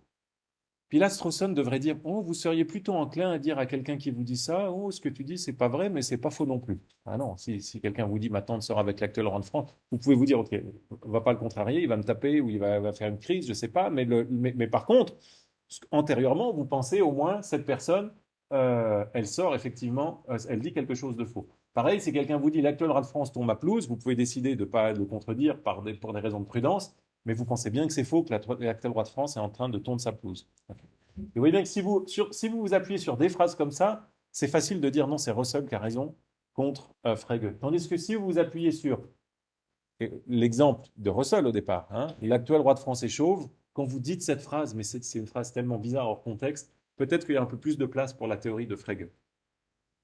Fabien. Et la différence, c'est que dans les phrases de l'exemple de Strawson, il n'y a pas du tout de référence à des choses qui existent vraiment à aucun moment. Oui. Est-ce qu'on n'aurait pas une manière de répondre à cette objection en, en s'intéressant à. Enfin, j'ai pas d'idée, hein, mais l'exemple là, il y a une différence assez nette. Vous voulez dire Que dans cette phrase. la phrase devient fausse parce que, enfin, roi de France et les assertions à propos du roi de France, elles ne sont pas falsifiables. Parce qu'elles présupposent juste l'existence du roi de France. Mais les assertions sur l'attente, ou bien la pelule, elles sont falsifiables puisque il y a un objet réel. Là, ces phrases prennent une valeur de vérité. Ouais. Mais si vous dites quelque chose comme l'actuel roi de France est en train de dormir tranquillement, il y a moins quelque chose, vous voyez, vous n'êtes pas en train de référer à autre chose que. Alors, il n'y a pas ma pelouse ou ma tante ici. Hein, c'est juste un prédicat monadique. Pas dit qu'on ait envie de dire, ouais, cette phrase est ni vraie ni fausse, c'est pas évident. Alors, cela dit, votre point est important, Fabien, parce que en gros, c'est ce que je vous ai mis là dans la dernière discussion maintenant. C'est devenu presque une discussion parmi les linguistes ou des philosophes très spécialisés sur les phénomènes linguistiques de savoir s'il y avait une distinction entre les types de phrases dont peut avoir envie de dire elles sont ni vraies ni fausses, autour de l'actuel roi de France ou des choses qui n'existent pas, et les types de phrases dont on a envie de dire qu'elles sont fausses. D'accord? Quel est le critère de distinction? Là, vous en avez proposé un, Fabien, qui est de dire oui, mais cette phrase-là, on a envie de dire qu'elles sont fausses parce qu'elles font référence à quelque chose de réel. Et puis, il y a eu tout un tas, il y a toute une littérature qui essaye de faire une typologie des cas où les intuitions marchent et des cas où les intuitions marchent pas, mais c'est devenu beaucoup plus une question empirique maintenant que ça l'était au départ. Donc, en gros, l'état du débat, mais vraiment en très gros, c'est de dire il y a un peu ce qu'on appelle parfois un conflit d'intuition ici, sur les différents cas. Russell va dire moi j'ai l'impression que ces phrases sont fausses. Strawson va dire moi j'ai l'impression qu'elles sont ni vraies ni fausses.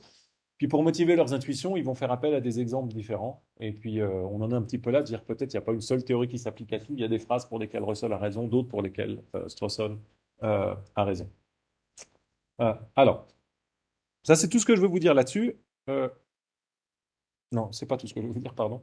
La deuxième chose que je veux vous dire là-dessus, c'est pour revenir aux vérités fictionnelles. On peut se dire au départ, la théorie de Frege-Strawson, elle est en meilleure posture que celle de Russell pour traiter les vérités fictionnelles. Mais en réalité, ce n'est pas le cas. Pour la raison suivante. Si vous êtes Russell, toutes les phrases au sujet de Sherlock Holmes sont fausses. Si vous êtes Frege ou Strawson, les phrases au sujet de Sherlock Holmes, elles sont ni vraies ni fausses. D'accord? Et vous êtes toujours dans les deux cas face au problème de pouvoir distinguer entre deux types de phrases au sujet de Sherlock Holmes, des phrases qui sont vraies et des phrases qui sont fausses. Sherlock Holmes fume la pipe, c'est une phrase vraie. Sherlock Holmes est le mari de Mireille Mathieu, ça c'est une phrase fausse. Comment vous faites pour distinguer ces choses-là? Okay, c'est le contraste que vous perdez dans les deux théories. Russell vous dit les deux phrases sont fausses, Frege vous dit les deux phrases sont ni vraies ni fausses. Nous, on aimerait bien une théorie qui nous permette de dire celle-ci elle est vraie, celle-ci elle est fausse. Et là encore, vous avez le problème des phrases qui semblent être des vérités logiques. Si vous dites Sherlock Holmes est identique à Sherlock Holmes, c'est difficile de dire que cette phrase est fausse, mais pourtant, si vous êtes Frege, vous dites ben, cette phrase elle est ni vraie ni fausse, donc vous ne pouvez pas rendre compte du fait qu'elle est vraie. Pourquoi? Parce que vous présupposez une référence. Et puis si vous êtes Russell, ben, vous dites il existe un et un seul individu tel que c'est le plus grand enquêteur du monde. Est identique à il existe un et un seul individu tel que c'est le plus grand enquêteur du monde.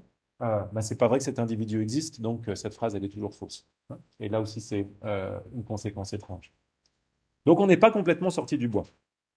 Le mot du jour. Euh, on est zeugma. Qu'est-ce que c'est qu'un zeugma? Oui, bien. Qu'est-ce que c'est?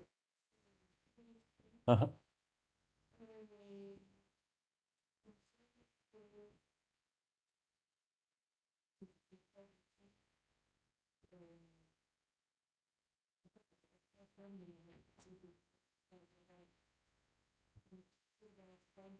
Ouais. Oui, vous y êtes presque. C'est vrai que c'est pas facile à éviter, mais c'est une figure de style consistant, je vous lis, hein, parce que moi-même, je ne m'y risque pas, consistant en la réunion de plusieurs membres de phrases au moyen d'un élément qu'ils ont en commun et qui n'est pas répété. Donc, vous ne répétez pas l'élément commun. Je vous en montre en ennuyeux d'abord, et après des pas ennuyeux. La chevelure est blonde, les yeux bleus et le sourire étincelant. Alors ça, c'est un zeugma, on dit aussi un zeugme, parce que vous ne répétez pas le verbe être, d'accord? La chevelure est blonde, les yeux bleus, le sourire étincelant. On ne dit pas les yeux sont bleus, le sourire est étincelant. Ok. Alors ça vous permet de faire des choses plus intéressantes quand vous changez le registre. Il a essuyé ses larmes et une cuisante défaite. D'accord? Essuyer, là, vous jouez sur l'ambiguïté d'essuyer qui joue. Oui, d'écuyer, il y en a plein qui sont très bien. Elle prit son sac et son courage à deux mains.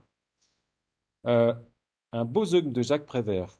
Tout jeune Napoléon était maigre et officier de l'artillerie. Plus tard, il devint empereur. Alors, il prit du ventre et beaucoup de pays. Euh, et puis, un autre des proches, un peu plus coquin. Après avoir sauté sa belle-sœur et le repas de midi, le petit prince reprit enfin ses esprits et une banane. Un double zeugme dans la même phrase. D'accord. Bien, ça vous fait plein de. On est dans les. Il y aura encore une figure de style la prochaine fois dans les mots du jour parce qu'elle sera liée directement à ce dont je vais vous parler maintenant. Euh, alors, c'était tout ce que je voulais vous dire sur Strawson et Frege, mais c'est important parce que ça va nous permettre d'introduire cet article très influent de Keith Donnellan qui va repartir de ce débat entre Strawson et Russell. Un article qui s'appelle Reference and Definite Descriptions. Donc, comme vous voyez, quelques 60 ans après, un article qui discute toujours de la question des descriptions définies. Je ne vous ai pas menti quand je vous ai dit que ça avait une influence considérable sur la philosophie du langage. Alors, on a Frege d'un côté. Les Frege, en gros, c'est un peu une caricature, mais c'est une simplification utile. Lui, il ne distingue pas entre les descriptions et les noms. Il dit les descriptions sont des noms propres qui réfèrent aux choses. Okay. Puis de l'autre côté, on a notre ami Bertrand Russell qui dit pour sa part, attention, les descriptions ne sont pas des noms propres. Les descriptions, elles ne réfèrent pas aux choses, mais elles quantifient sur les choses. Elle dit, il existe telle ou telle chose qui satisfont un certain nombre de descriptions. La première théorie, celle de Frege, Donnellan va l'appeler la théorie référentielle. Qu'est-ce que c'est que la théorie référentielle? C'est cette théorie qui dit les noms, y compris les descriptions définies, ça réfère aux choses à l'extérieur. Et puis de l'autre côté, on a la théorie attributive qui dit qu'est-ce que c'est qu'une description définie, comme le meilleur joueur de hockey de cette salle. C'est quelque chose qui attribue une propriété à quelque chose, qui dit quel que soit l'individu en question, je vous parle de celui qui est le meilleur joueur de hockey de cette salle.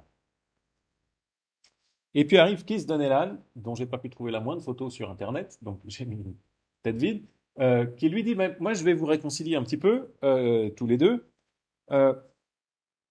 parce que c'est une réconciliation qui a l'air un peu tiède pour commencer. Parfois c'est toi qui as raison, Gottlob, et puis parfois c'est toi qui as raison, Bertrand. Alors heureusement il ne s'arrête pas juste là, il va expliquer de dire dans quel contexte c'est l'un qui a raison et dans quel contexte c'est l'autre qui a raison. Et son idée clé, c'est pour comprendre qui a raison dans quel contexte, il va falloir regarder les intentions des locuteurs.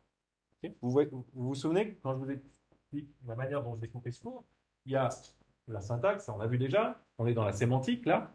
Je vous ai dit après, il y a la pragmatique. La pragmatique, c'est cette étude du langage en contexte. Okay. Pas l'étude de valeur de vérité in abstracto des phrases, l'étude de la nature des noms, etc.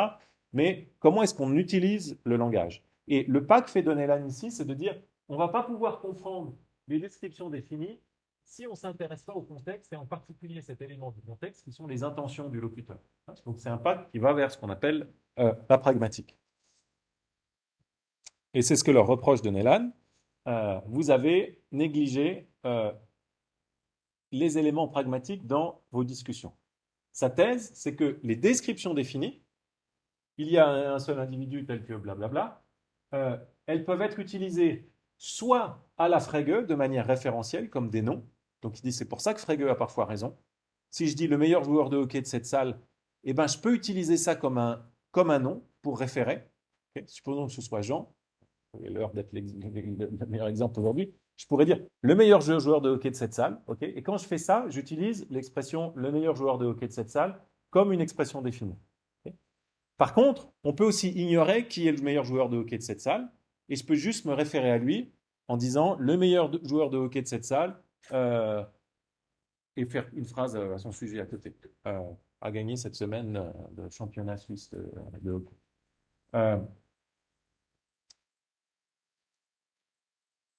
Et dans ces cas-là, je fais un usage que Donnellan appelle l'usage attributif des descriptions. Donc gardez en tête l'usage descriptif des descriptions définies. Le meilleur joueur de hockey de cette salle, ça va souvent avec un geste de désignation, pas très poli, mais le meilleur joueur de hockey de cette salle, ça c'est ce que Donnellan appelle l'usage référentiel des descriptions.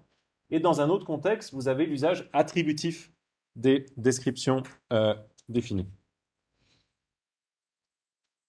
Alors voici ce que dit Donnellan. Un locuteur qui utilise une description définie de manière attributive dans une assertion, manière attributive, Russell, énonce quelque chose à propos de la personne ou de la chose en question, quelle que soit cette personne.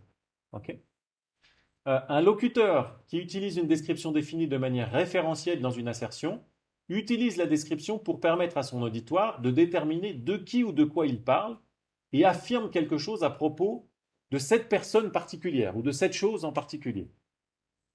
Okay. Donc dans un cas, vous utilisez une description, c'était le deuxième cas dans mon exemple précédent, j'ai dit le meilleur joueur de hockey de cette salle, on ne sait pas qui c'est, personne ne sait qui c'est, puis je vais ajouter des choses après. Mériterait d'être plus célèbre. Okay. On ne sait pas qui c'est, mais j'ai bien parlé d'une seule personne. D'accord. Ça, c'est l'usage attributif. Enfin, on peut ne pas savoir qui c'est, même si on sait qui c'est. Le point important pour moi, c'est d'attirer votre attention pendant cette phrase, sur les qualités de cette personne. C'est pour ça qu'elle mériterait d'être plus célèbre. Maintenant, si j'utilise cette expression de manière référentielle, à la Frege, le meilleur joueur de hockey de cette salle, là, mon point, ce n'est pas d'attirer votre attention sur le fait que c'est le meilleur joueur de hockey de cette salle, mais c'est d'attirer votre attention sur la personne dont je parle. Maintenant, on sait tous que c'est Jean, le meilleur joueur de hockey de cette salle, et je peux vouloir dire autre chose au sujet de Jean. Le meilleur joueur de hockey de cette salle déteste Berkeley. D'accord. Détester Berkeley, même si c'est vrai de Jean. Je ne sais plus, oui, c'était vrai. Vous l'aimiez pas au début. C'est l'inverse. C'est Berkeley qui déteste. Ça va. Alors, supposons que. Alors, le meilleur joueur de hockey de cette salle, supposons quand même que c'est vous, adore Berkeley. Là, vous voyez bien qu'il n'adore pas Berkeley parce que c'est le meilleur joueur de hockey de cette salle. D'accord. Donc, j'utilise l'expression de manière référentielle pour désigner une personne. Alors, je vais vous donner les exemples de Donnellan. Donnellan prend un exemple assez célèbre suivant. Vous dites le meurtrier de Julie est insensé. Okay. Si cette phrase est prononcée par l'inspecteur qui arrive sur les lieux du crime, elle veut dire quelque chose comme qui que soit celui qui a fait ça, il est fou, il est insensé. Okay. Qui que soit celui qui a fait ça, ça ressemble furieusement à une description définie. Il y a un et un seul individu qui est tel qu'il a tué Julie, et cet individu est fou. Okay. Donc quand vous utilisez cette phrase-là dans ce contexte-là, où vous ne savez pas qui c'est ce que Donnellan appelle un usage attributif.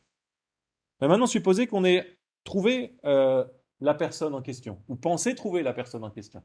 Qu'on est lors du procès, on a un témoin qui est là, qui montre la personne en question, et qui dit, mais le meurtrier de Julie, de la même façon qu'il aurait pu dire Jean-Claude, mais le meurtrier de Julie, pour s'adresser à l'accusé ici, pour désigner l'accusé, cette personne est insensée. Et bien dans ce cas-là, dit Donnellan, vous utilisez les descriptions de manière référentielle. Okay.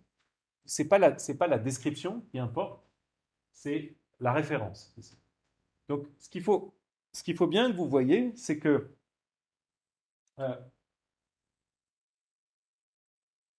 on avait Frege qui considérait que les noms comme les descriptions fonctionnaient de manière purement référentielle. C'est des choses juste qui désignent les choses extérieures sans les décrire.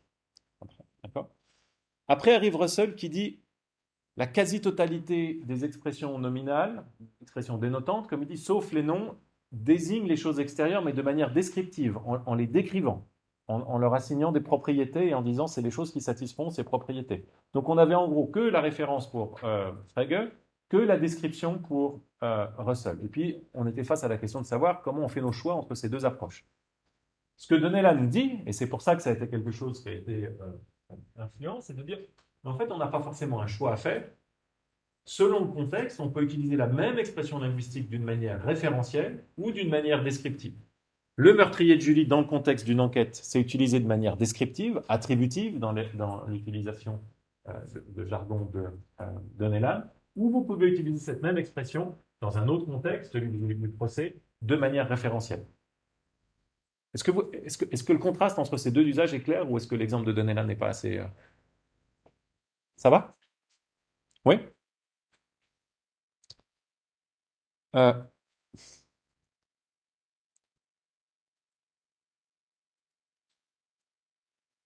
Donc le meurtrier de Julie. Là, je répète juste parce que j'ai pas l'impression de vous avoir totalement convaincu. Je sais pas si c'est la tension qui flanche. Ça fait beaucoup d'idées peut-être pour une séance. Le meurtrier de Julie, c'est le détective qui examine. Si c'est prononcé cette expression par le détective qui examine le corps, on ne sait pas encore qui c'est. Eh ben, il désigne pas un individu particulier parce que par hypothèse, on ne sait pas encore qui c'est l'individu particulier en question. On sait bien qu'il y en a qu'un, mais on ne sait pas lequel. Ok. Donc quand il dit le meurtrier de Julie est fou, il dit juste cette personne, quelle qu'elle soit, est folle. Okay. Donc ça, c'est un usage attributif. La description des fonctions, il existe un au moins d'individus tel que il est le meurtrier de Julie et que pour tout autre individu, s'il est le meurtrier de Julie, il est identique au premier. Donc il n'y en a qu'un. Donc il y a un individu unique qui est le meurtrier de Julie et cet individu est fou. Okay. C'est ça que dit notre détective quand il est face au corps. Le juré, par contre, qui pense avoir en face de lui le meurtrier de Julie et qui trouve ses réponses insensées, et ben quand il énonce le meurtrier de Julie est fou, il désigne la personne en question à l'aide d'une description, mais il aurait tout aussi bien pu utiliser cet homme en le montrant est fou. Okay. Donc là, il utilise les descriptions de manière référentielle. Et là, il faut traduire de cette manière-là. Donc ce que dit Donnellan, c'est si vous avez l'exercice de logique à faire, traduisez la phrase le meurtrier de Julie est fou. Pour Donnellan, vous n'allez pas pouvoir traduire cette phrase sans en savoir plus sur le contexte. Si cette phrase elle est prononcée par le détective qui regarde le corps, vous allez devoir traduire comme ça. Mais si cette phrase elle est prononcée par la personne qui regarde celle qui est accusée d'être le meurtrier de Julie, eh bien vous allez devoir traduire ça comme ça, en disant le meurtrier de Julie est fou. Vous espérez juste que le jour de l'examen, vous aurez tous à... Je présupposer que le contexte est celui du procès, parce que ce sera plus facile à traduire. Mais je ne donnerai pas des traductions logiques à l'examen, je vous rassure. Mais comprenez juste que l'idée, c'est la phrase en elle-même, sa structure logique va dépendre du contexte pragmatique. Ça, c'est l'idée de Donnellan au départ. Donc Russell pour Donnellan, a tort, mais seulement tort en partie. D'accord ? Donnellan dit à Russell, mais c'est dommage que tu penses que c'est bien vu, bravo pour tes descriptions définies. Ça nous aide à résoudre plein de problèmes, mais tu as surgénéralisé ta thèse. Tu as pensé qu'à chaque fois qu'il y avait une description, il fallait utiliser ça. Or, parfois, les descriptions, elles sont utilisées de manière référentielle. Un autre exemple. Vous êtes dans une fête, vous entendez une annonce qui dit « Le propriétaire de la BMW grise est prié de déplacer son véhicule ». Une description définie. Le propriétaire de la BMW grise. Personne ne sait qui c'est, sauf le propriétaire en question. D'accord ? La personne qui passe cette annonce, elle ne sait pas qui c'est. Ça, c'est un usage attributif ou référentiel de la description en question? Attributif. Bien, Alicia. Attributif. Donc, il y en a un qui satisfait cette description. On ne sait pas lequel, mais c'est à lui qu'on s'adresse. Okay. Par contre, s'il y a Paul qui dit à Robert, tu vois là-bas le propriétaire de la BMW, eh bien lui, c'est le mari de la conseillère d'État. Ça, c'est un usage référentiel. D'accord ? Vous utilisez la même expression, mais pour attraper un un individu. Donc, lorsqu'une description définie est utilisée référentiellement, à la Frege ou Strawson, son but est seulement d'attirer l'attention sur un objet. Et les prédicats, les propriétés que vous attribuez à l'objet, elles sont juste des moyens d'arriver à l'objet. Okay, mais c'est l'objet que vous voulez désigner. C'est l'objet qui importe. Quand vous utilisez à l'inverse une description définie de manière attributive, le but, ce n'est pas d'attraper ou de désigner un objet, mais plutôt de dire que l'objet qui satisfait ces prédicats va en satisfaire également d'autres. Donc si vous dites le propriétaire de la BMW est prié de la déplacer, vous dites quel que soit l'objet, l'individu qui satisfait ces prédicats-là, ce qui est important, c'est que lui, il a l'obligation par ailleurs de déplacer sa voiture. Donc là, Donnellan dit c'est le prédicat qui importe. Dans le cas de l'usage référentiel, c'est l'objet qui importe. Dans l'autre cas, c'est le prédicat qui importe. Ah bah c'est bien. Ouais. Vous avez cette thèse de Donnellan, elle est exemplifiée ou manifestée dans le langage par le fait que vous avez un certain nombre de descriptions définies qui deviennent des noms. L'hexagone pour désigner la France, au départ, c'est une description définie. Okay, l'hexagone, vous dites juste le pays qui ressemble à un hexagone. Mais à force d'être utilisé de cette manière-là, cette description, ça devient un nom. Ça devient carrément quelque chose qui fait référence à un pays. Vous avez la Confédération helvétique. Ça, c'est la même chose. Au départ, c'est une description. Ça vous dit helvétique en partie, mais Confédération, c'est clairement une description. Maintenant, ça désigne directement un pays. L'Union soviétique. Tout ça, c'est des expressions qui, au départ, ce sont des expressions qui maintenant réfèrent à des pays, mais qui au départ décrivent un certain type d'unité ou d'organisation politique, une confédération, une union. Le stagirite, quand vous utilisez le stagirite pour désigner Aristote, vous faites référence à Aristote maintenant directement, mais au départ c'était une description du lieu d'origine d'Aristote. Okay, donc ça va dans le sens de Donnellan, de dire vous avez beaucoup de choses qui sont devenues des noms propres et qui étaient au départ des descriptions. Et ça nous donne un deuxième mot du jour, qui est une antonomase. Et une antonomase, c'est exactement ça. C'est un procédé qui consiste à prendre pour nom propre un nom commun ou pour nom commun un nom propre. Là, j'ai juste gardé l'hexagone que vous aviez ici. Mais vous voyez que si vous avez ces phénomènes-là, donc vous voyez que la philosophie du langage n'est pas déconnectée des phénomènes linguistiques, le deuxième mot du jour qui est lié directement au phénomène dont on parle. Vous pouvez utiliser des descriptions comme des noms, et c'est attesté par le fait que certaines descriptions deviennent des noms. Alors, si on accepte cette théorie de Donnellan, quelles conséquences s'en suivent au sujet de la vérité des phrases? Question qui nous intéresse beaucoup. Si vous dites le meurtrier de Joly est fou, est-ce que cette phrase est vraie ou fausse? Eh bien, ça va dépendre évidemment de la manière dont le meurtrier de Julie, la description est utilisée. Si elle est utilisée de manière attributive ou référentielle.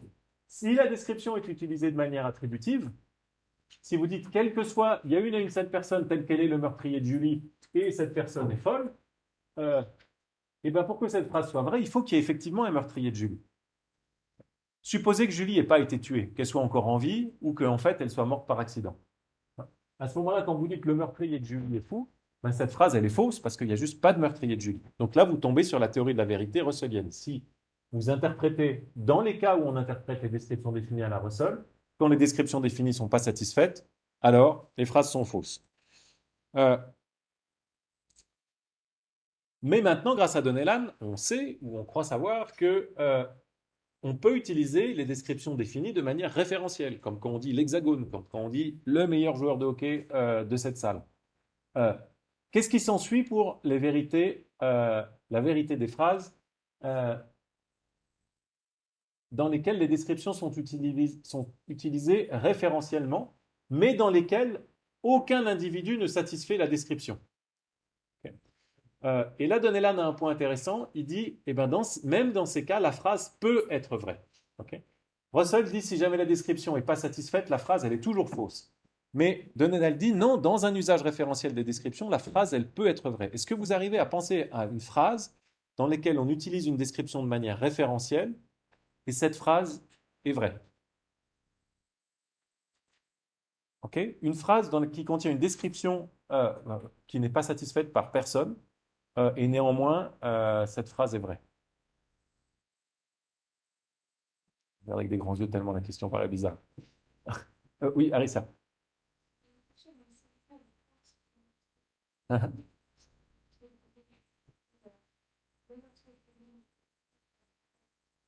Ouais.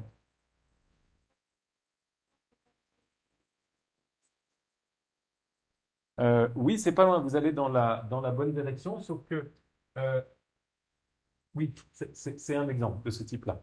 Un exemple encore plus clair qui va dans ce sens, c'est euh, il y a une petite fille là qui, pour quelques raisons, croit que Jean n'est pas le meilleur joueur de Quetzalcoatl, mais que c'est le Père Noël. Et puis, elle dit, Papa, regarde, le Père Noël, il a une coiffure bizarre. Pour Donnellan, ça, c'est une phrase qui est parfaitement vraie. D'accord? Pour Russell, ça devrait être une phrase fausse parce que le Père Noël n'existe pas. Hein. Donc, c'est une description qui n'est jamais satisfaite. Mais pour Donnellan, et c'est une intuition qu'on partage bien, on voit bien que la petite fille, quand elle dit le Père Noël, elle pense à Jean tout de suite. Ok. Donc, il y a pas vraiment de doute là-dessus. C'est pas le Père Noël, mais on va pas lui dire arrête de dire des bêtises. Tu sais bien que le Père Noël existe. Déjà, il faut pas lui faire croire que le Père Noël n'existe pas. Mais en plus, même si on voulait, si on voulait dire ok, aucun mensonge, on dit tout, on dirait même pas que sa phrase est fausse parce qu'elle n'est pas fausse concrètement sa phrase. Elle est vraiment en train d'utiliser l'expression pour désigner Jean ici. Hein. Et puis ce qu'elle dit au sujet de Jean est vrai. Regardez donc sa coiffure. Donc, pardon pour cet acharnement. C'est pas fini. Il y a des usages de ce type-là, des descriptions définies, dans lesquelles les phrases sont parfaitement vraies. D'accord? Donc la réaction de Donnellan, c'est une réaction assez intuitive au départ, de dire, et peut-être tu es un peu trop radical, Russell, à dire qu'à chaque fois qu'on utilise une description qui ne réfère pas, on peut dire forcément quelque chose de faux. Non, parce que souvent on utilise ces descriptions pour référer et pas tant pour décrire. Ok. Euh, Donc une description fausse, c'est l'exemple, c'est aussi l'exemple que vous avez donné à Rissia, l'exemple du Père Noël également, elle peut réussir à identifier un individu et à dire quelque chose de vrai à ce sujet. Donc quand vous avez une phrase comme l'actuel roi de France est chauve, pour Russell, elle est toujours fausse. Pour Frege et Straussson, elle est ni vraie ni fausse. Pour Donnellan, eh ben, parfois elle peut être vraie, dans des conditions un petit peu bizarres. Mais encore une fois, si la petite fille en question elle croit que telle personne qui est chauve, c'est le roi de France, et qu'elle prononce l'actuel roi de France est chauve, ça marche. Sherlock Holmes fume la pipe, même chose pour Russell, toujours faux. Il n'y a aucun individu qui satisfait la description associée à Sherlock Holmes. Pour Frege et Straussson, c'est ni vrai ni faux, parce que parfois, euh, parce que la phrase, elle fait que présupposer qu'il y a un individu qui satisfait la description, elle ne le dit pas. Donnellan dit ça peut être vrai parce que vous pouvez utiliser Sherlock Holmes si quelqu'un croit à tort que tel individu est Sherlock Holmes et que cet individu est en train de fumer la pipe. Euh, dans le même ordre d'idée, mais plus intéressant encore, le plus grand nombre entier est impair. Euh, pour Russell, cette phrase, elle est fausse, elle est même nécessairement fausse parce que cette expression-là, le plus grand nombre entier, c'est pas juste contingent qu'elle décrit rien du tout, c'est nécessaire qu'elle décrive rien du tout. Jamais rien pourra satisfaire la description le plus grand nombre entier est impair. Frege et Strawson disent non, non, c'est juste présupposé par la description. Donnellan dit bah oui, mais en fait, parfois, si quelqu'un se trompe et pense que 2228 c'est le plus grand nombre entier, 2229 c'est le plus grand nombre entier, et qui dit le plus grand nombre entier est impair, il faut lui dire oui, tu as raison, enfin, c'est pas le plus grand nombre entier, mais c'est vrai que le nombre auquel tu penses, il est bien impair. Euh, L'homme qui porte un pistolet est désespéré. Cette description, or l'homme porte pas de pistolet, elle est fausse pour Russell, elle est ni vraie ni fausse pour Strawson, mais elle est parfois vraie pour Donnellan, encore une fois, si vous pensez que l'homme porte un pistolet, même si c'est pas le cas. Donc, la conclusion, c'est pas la conclusion, pardon, c'est l'élément clé qu'introduit Donnellan, que je vous disais tout à l'heure, c'est pour savoir si une description définie est utilisée descriptivement, pas descriptivement, référentiellement, ou celle-là je la corrige parce que référentiellement ou attributivement, euh, il faut regarder les intentions du locuteur. Est-ce que le locuteur veut pointer un individu particulier ou est-ce qu'il veut parler de la personne, quelle qu'elle soit, qui satisfait la description? Euh, oui. Oh, il me saoule. Merci.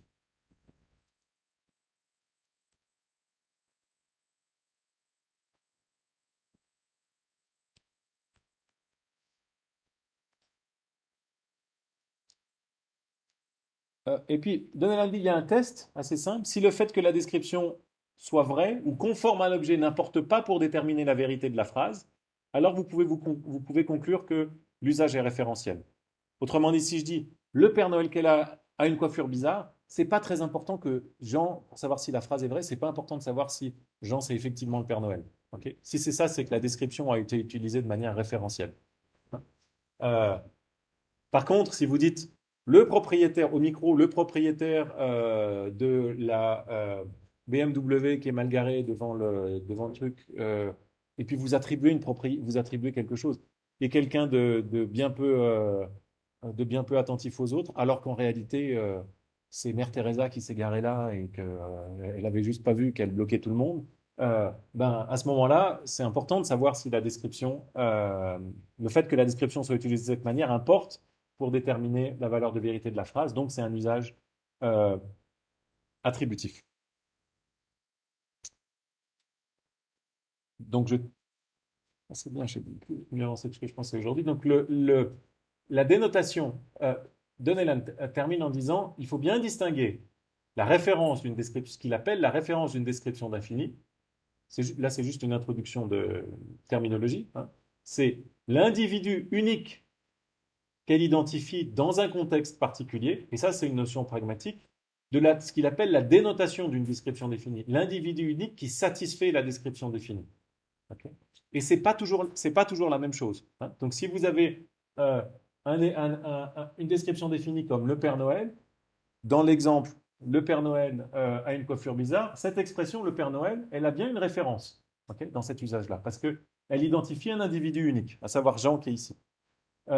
Par contre, cette expression, elle n'a aucune dénotation qui la satisfait, parce que rien n'est le Père Noël. Le Père Noël n'existe pas. Mais je pourrais croire à tort que Jean est le plus grand, le meilleur joueur de hockey de cette salle. Et si je dis le meilleur joueur de hockey de cette salle a une coiffure bizarre, la dénotation de mon expression, le meilleur joueur de hockey, la référence de mon expression en contexte, c'est Jean. Et la dénotation de cette phrase, c'est pas Jean, parce que Jean vient de nous dire qu'il était nul au hockey, c'est quelqu'un d'autre dans cette salle. On ne sait pas qui c'est le meilleur de hockey de cette salle. Mais c'est bien une expression qui a une dénotation. Okay. Donc la référence et la dénotation d'une même description définie peuvent varier indépendamment selon le contexte d'usage. Dans le meilleur des cas, sont les mêmes. Hein. Si Jean, c'est effectivement le meilleur joueur de hockey de cette salle et que je l'utilise comme ça, la dénotation et la référence de ma description sont les mêmes. Mais les deux peuvent diverger.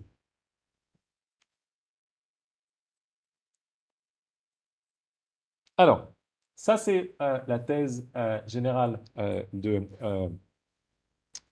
Donnellan. Et on va aller doucement maintenant.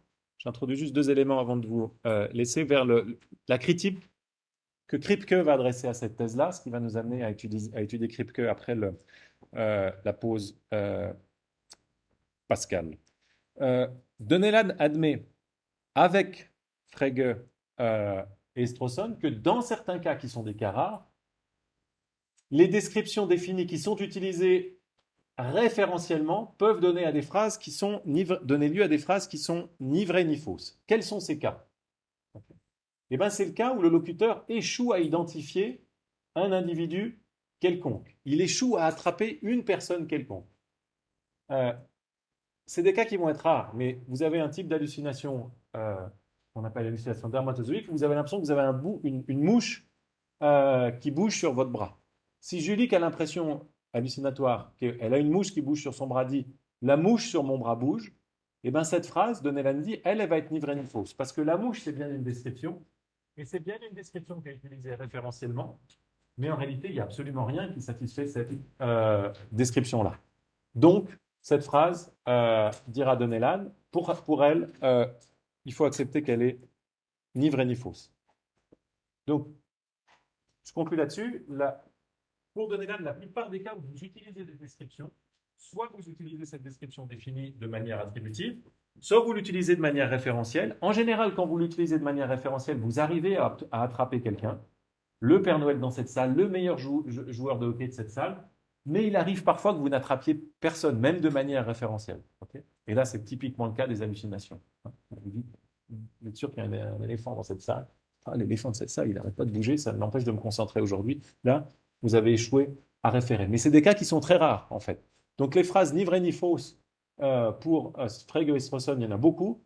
Pour Donnellan, il y en a très peu. Bien, j'ai peut-être été un peu vite aujourd'hui. Je reprendrai brièvement la thèse de Donnellan la prochaine fois. On verra la critique de Kripke et on passera au prochain grand chapitre qui est Kripke. Donc, Russell, c'est la grande théorie. On a un peu deux notions de transition qui sont le débat entre Russell et Strawson et Donnellan, qui sont des choses importantes, mais plutôt mineures relativement. Et ensuite, on passe à Kripke, qui est le deuxième morceau crucial de notre théorie des noms et de la référence. Puis, on passera à la pragmatique. Merci pour votre attention et très bonne semaine à vous.